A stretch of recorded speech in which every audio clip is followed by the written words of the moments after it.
Welcome back everybody to another MOTOBOB video, and this week BMW announced this stunning looking sporty interpretation of their R12 90 Retro called the R12 S. For me, it might be one of the coolest looking new bikes for 2025, but can the spec and the performance live up to the looks? Well, in this video we'll go through all of the details with absolutely everything that you need to know to find out. Now, the general idea of it is to pay tribute to their iconic R90S of the 1970s, and this is most apparent, of course, with the paint job. You see, it's finished in what they call lava orange metallic, which is a direct tribute to the Daytona orange of the original bike, and also you've got that beautiful fade, this time to a bare brushed aluminium surface across the tank and some of the bodywork. Now, this one isn't an upgradable paint job for the standard R12 90, so you specifically have to pay for this S model to get it, but I think for anyone who's a fan of the original bike, this one's going to be sorely tempting. And there are also some extra nice little details like the red S logo on the side panels,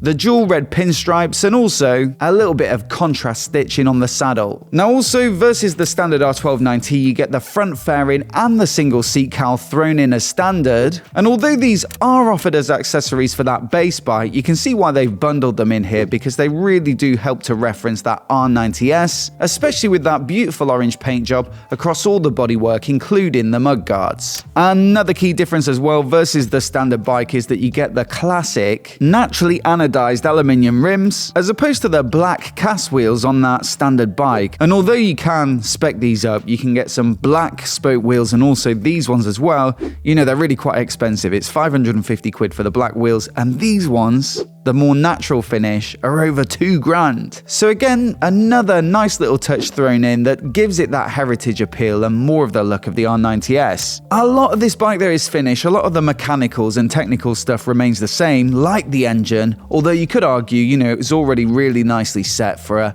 retro tribute like this. It's got a really nice balance of modern punch, but a bit of old school soul as well. You see, it's their air and oil cooled 1170cc boxer twin, and while it might look a little bit dated in the architecture, it still does make a respectable 109 horsepower peak and 115 Newton meters of peak torque. So yeah, no specific changes to the tune for this S model, although there is also a 95 horsepower A2 restrictable version listed on the BMW website, although I'm not particularly sure how many of those they'd sell. The chassis also pretty much the same as well as the standard bike, so you've got the same frame, the adjustable upside down fork and adjustable monoshock, the Brembo 4-piston radial brake calipers up front, and also I was perhaps a little bit surprised to see that they've kept the ergonomics the same. I say that because generally when you get these slightly cafe racer looking retro inspired bikes, they tend to come with clip-on style bars, especially if you've got the front fairing, but this one sticks with the flat bars of the R12 90 and the same 795mm seat height, and I assume the same foot peg position too. Still, I reckon it's probably the right call. You know, retro bikes with clip-on bars generally don't seem to sell that well, and I guess keeping the same bars makes it an easier build for BMW too, but perhaps most importantly, you know, if you look at the pictures of the original R90S,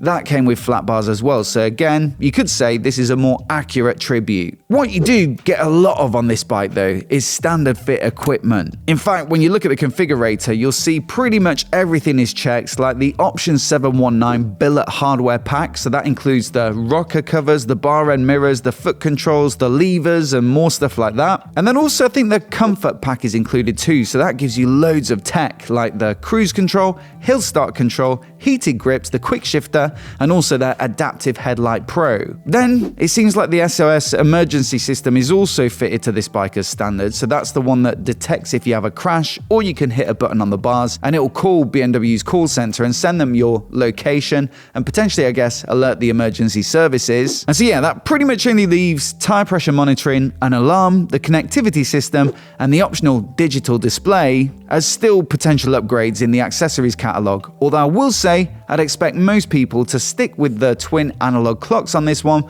because they're much more fitting with the general personality of this bike. Naturally though, with all that kit, the fairing, the seat cowl, those fancy wheels, the fancy paint job, this one doesn't exactly come cheap.